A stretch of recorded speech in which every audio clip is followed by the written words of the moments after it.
This is something we need to explore, and I think this should almost become a regular feature on the PowWow, like a budgism each and every week. But for people who don't know, just tell us all about budgism. It's an institution. I mean, Bentos is in there changing with us.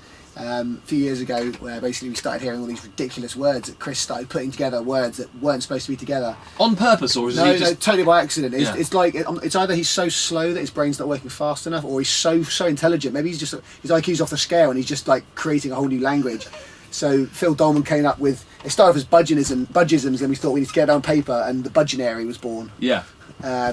Chris has written down a couple of our favourite ones. They're all going nicely. We were talking about when we're defending around a ruck.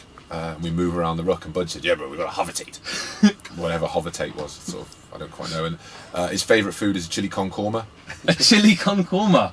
And then sometimes he'll put them together. So he's got to get to Catwick Airport ASP to see a dog about a man. He really said that, didn't he? Genuine. And then he'll look. I mean, the first time I met Budgie, he showed me his best Crazy Frog impression. Yeah. And if anyone ever does kind of like a lookalike thing, and you put like a little leather hat on Budgie, him and the Crazy Frog are basically brothers. It's unbelievable. One for Chiefs TV. I think we'd have to do that one. Yeah. Little leather. Maybe not, because he might have been naked at the time. Yeah, I'm sure he was naked and shaking parts. I can edit it. Just quickly, we've given him a ribbon. I've got to say, I mean, he is 55 years old. Yeah. And even today, he was in the gym and he was shifting some serious tin around. He is an absolute legend, and he's loved by everybody. I mean, Sandy Park on a Saturday, he comes off the bench, he gets the biggest cheer every time, doesn't he? I didn't know this. Like I'm doing a biomechanics module this term at uni, and I went down to watch some scrummaging to look at the biomechanics of front rows. And for a guy of his age, you pick tight heads to scrummage. You don't pick a tight head because he's got a great pair of hands or a lovely kicking game. You pick him because they win scrums and they get right hand sides up. And he is awesome. Like, he is built to scrummage. You see him, tucks it in, and his neck kind of disappears down between his shoulders and his pecs. And then, the loose head's just confronted with this just wall of kind of like stubbly, bald, and head and like folds up the back of his neck. Cube. And he is serious cannon fodder in the front row. He reminds me. Do you remember the TV show He-Man? Ram Man. Ram Man. Yes. Isn't he? Totally. He is the personification of Ram Man. Yeah.